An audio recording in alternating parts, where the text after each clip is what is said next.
आदिदेव नमस्तुभ्यं प्रसीद मम भास्कर।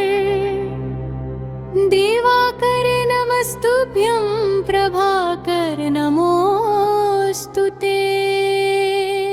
सप्ताश्वरथमारूढं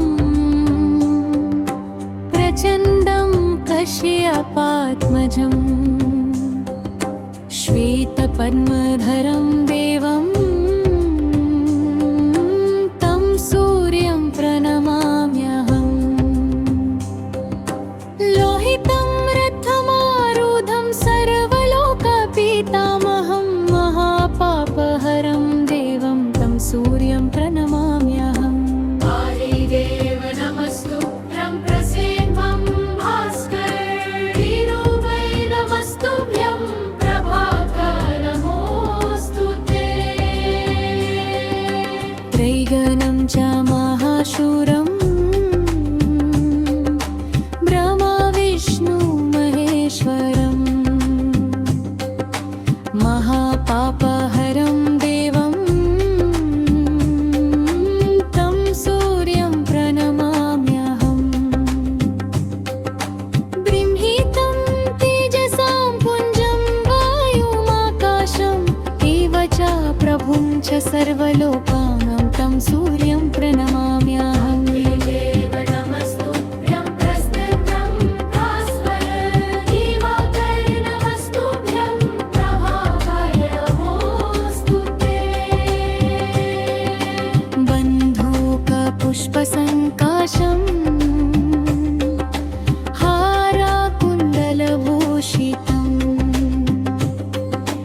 एकचक्रधरं देवं तं सूर्यं प्रणमाम्यहम्।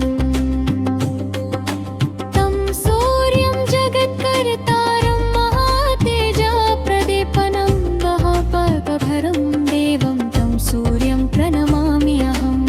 आदिदेव नमस्तुभ्यं प्रसीदं भास्कर। दिवाकर नमस्तुभ्यं प्रणाम्यहमोऽस्तुते। तं सूर्यं जगतां नाथं जनानाविज्ञानमोक्षदम्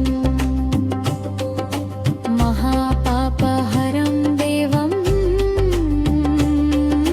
तं सूर्यं प्रणमाम्यहम्। इति श्री शिवप्रोक्तं सूर्याष्टकं सम्पूर्णं।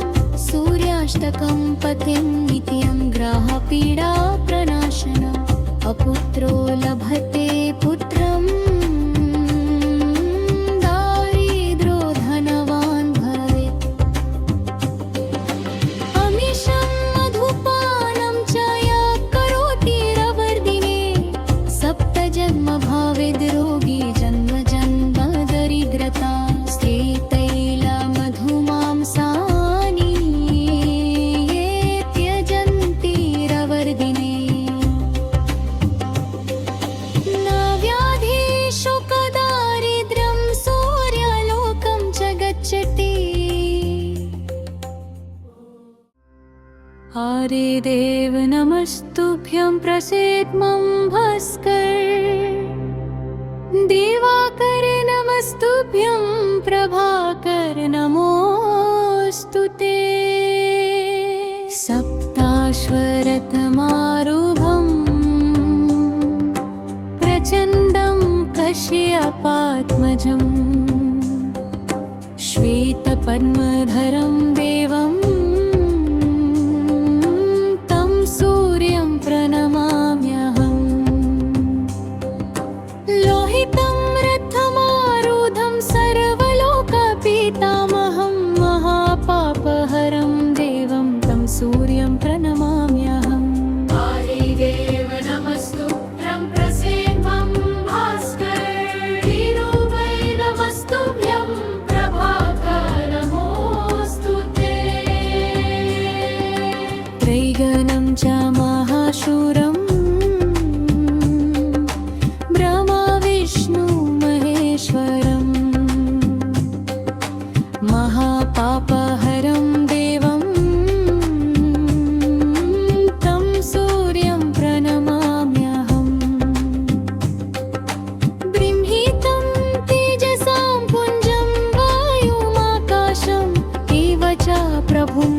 सर्वलोकानां तं सूर्यं प्रणमाम्यहम् देव नमस्तुभ्यं प्रस्थितं भास्कर दिवाकर नमस्तुभ्यं प्रभाकर नमोऽस्तु ते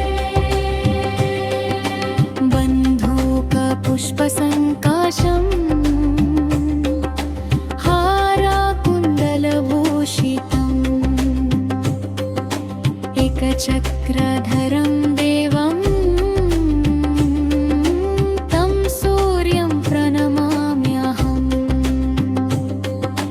तं सूर्यं जगत्कर्तारं महातेजप्रदीपनं महापल्कभरं देवं तं सूर्यं प्रणमाम्यहम् आदिदेव नमस्तुभ्यं प्रसेनं भास्करे दिवाकर नमस्तुभ्यं प्रमाम्यहमोऽस्तु ते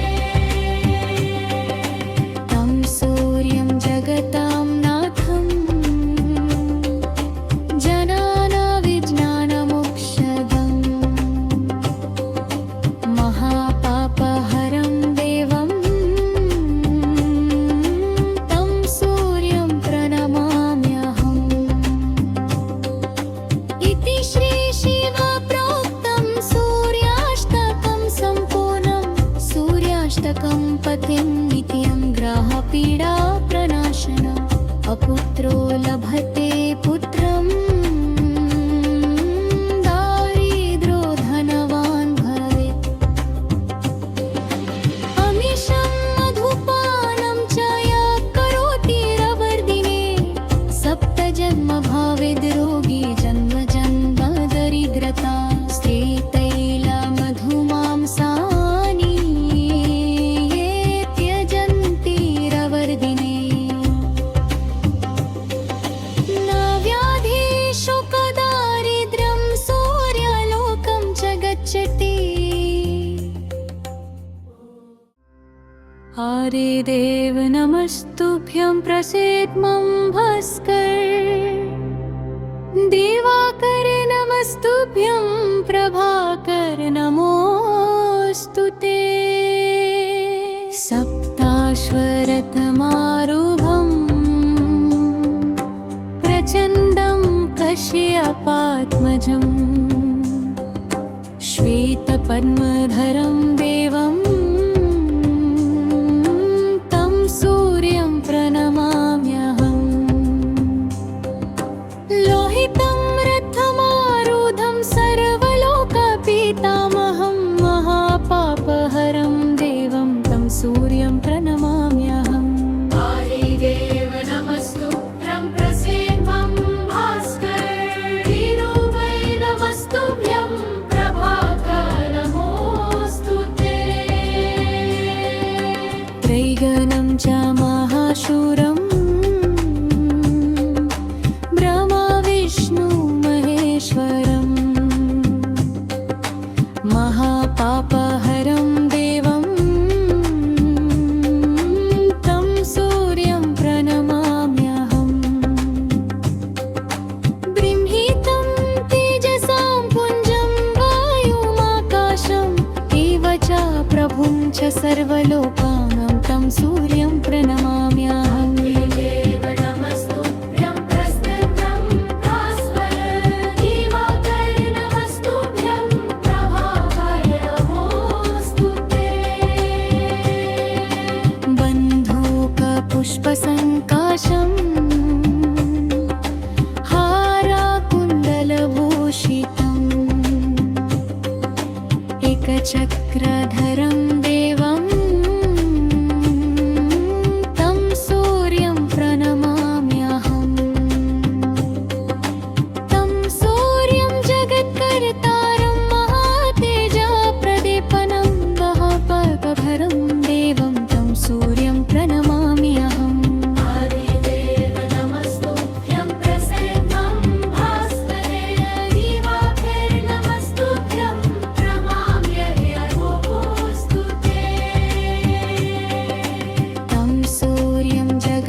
नित्यं ग्राहपीडा प्रणाशन अपुत्रो लभते पुत्रं दारिद्रो धनवान् भवेत् अमिषं मधुपानं च यः करोति रवर्दिने सप्तजन्म भवेद् रोगी जन्म जन्म दरिद्रता स्त्रीतैल मधुमांसानि ये त्यजन्ति रवर्दिने न व्याधि शोकदारिद्र्यं सूर्यालोकं च गच्छति हरे देव नमस्तुभ्यं प्रसीद मम भास्कर दिवाकर नमस्तुभ्यं प्रभाकर नमोऽस्तु ते सप्ताश्वरथमारूढं प्रचण्डं कश्यपात्मजं श्वेतपद्मधरं देवं तं सूर्यं प्रणमाम्यहम् लोहितं रथमारूढं सर्वलोकपितामहं महापापहरं देवं तं सूर्यं प्रणमाम्यहम् आदिदेव नमस्तुभ्यं प्रसीदं भास्कर वीरूपै नमस्तुभ्यं प्रभाकर नमोऽस्तु ते त्रैगणं च महाशूरं ब्रह्मा विष्णु महेश्वरं महापापहरं देवं तं सूर्यं प्रणमाम्यहम् बृंहितं तेजसां पुञ्जं वायुमाकाशम् एव च प्रभुं च सर्वलोकानां तं सूर्यं प्रणमाम्यहम् देव नमस्तुभ्यं प्रसीदं भास्कर दिवाकर नमस्तुभ्यं प्रभाकर नमोऽस्तु ते बन्धूकपुष्पसङ्काशं हाराकुण्डलभूषितम् एकचक्रधरं देवं तं सूर्यं प्रणमाम्यहम् तं सूर्यं जगत्कर्तारं महातेजप्रदीपनं दहपकभरं देवं तं सूर्यं प्रणमाम्यहम् आदिदेव नमस्तुभ्यं प्रसीदं भास्कर दिवाकर नमस्तुभ्यं प्रणमाम्यहमोऽस्तु ते तं सूर्यं जगतां नाथं जनानाविज्ञानमोक्षदम् महापापहरं देवं तं सूर्यं प्रणमाम्यहम्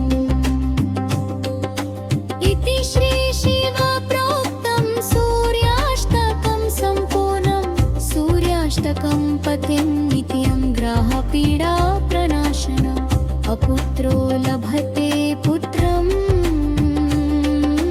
दारिद्रो धनवान् भवेत् अमिषं मधुपानं च यः करोति रवर्दिने सप्तजन्म भवेद् रोगी जन्म जन्म दरिद्रता स्त्रीतैल मधुमांसानि ये त्यजन्ति रवर्दिने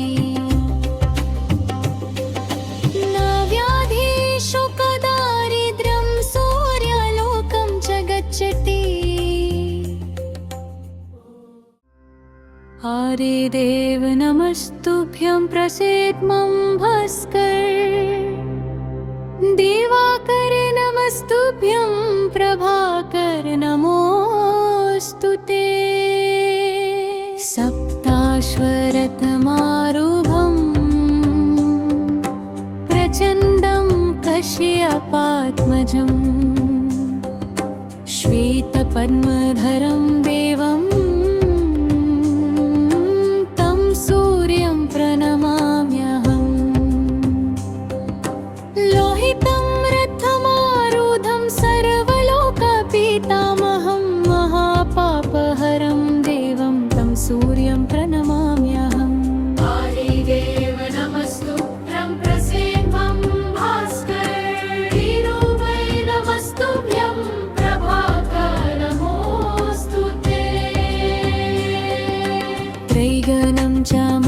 महाशूरम्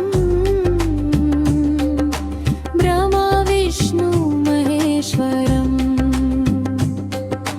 महापापहरं देवं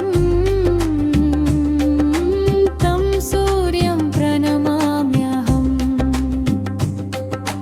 बृंहितं तेजसां पुञ्जं वायुमाकाशम् एव च प्रभुं च सर्वलोकानां तं सूर्यं प्रणमाम्यहम् देव नमस्तुभ्यं प्रस्थितं भास्कर दिवाकर नमस्तुभ्यं प्रभाकर नमोऽस्तु ते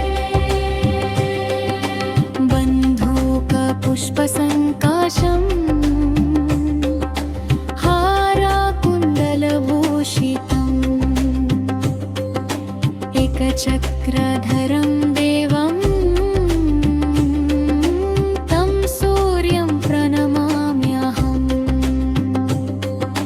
तं सूर्यं जगत्कर्तारं महातेजप्रदीपनं महापापहरं देवं तं सूर्यं प्रणमाम्यहम् आदिदेव नमस्तुभ्यं प्रसेनं भास्करे दिवाकर नमस्तुभ्यं प्रमाम्यहमोऽस्तु ते तं सूर्यं जगतां नाथं जनानाविज्ञानमोक्षदम् महापापहरं देवं तं सूर्यं प्रणमाम्यहम् इति श्री शिवप्रोक्तं सूर्याष्टकं सम्पूर्णं सूर्याष्टकं पतिं नित्यं ग्रहपीडा प्रणाशन अपुत्रो लभते पुत्रं दारिद्रो धनवान् भवेत् अमिषं मधुपानं च यः करोति रवर्दिने सप्तजन्म भवेद् रोगी जन्म जन्म दरिद्रता स्त्रीतैलमधुमांसानि ये त्यजन्ति रवर्दिने न व्याधि शोकदारिद्र्यं सूर्यलोकं च गच्छति आदिदेव नमस्तुभ्यं प्रसीद मम भास्कर दिवाकर नमस्तुभ्यं प्रभाकर नमोऽस्तु ते सप्ताश्वरथमारूढं प्रचण्डं कश्यपात्मजम् श्वेतपद्मधरं देवं तं सूर्यं प्रणमाम्यहम् लोहितं रथमारूढं सर्वलोकपितामहं महापापहरं देवं तं सूर्यं प्रणमाम्यहम् आदिदेव नमस्तुभ्यं प्रसेनं भास्कर दिवाकर नमस्तुभ्यं प्रभाकर नमोऽस्तु ते त्रैगणं च महाशूरम् ब्रह्मा विष्णु महेश्वरम् महापापहरं देवं तं सूर्यं प्रणमाम्यहम् बृंहितं तेजसां पुञ्जं वायुमाकाशम् एव च प्रभुं च सर्वलोकानां तं सूर्यं प्रणमाम्यहम्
अपुत्रो लभते पुत्रं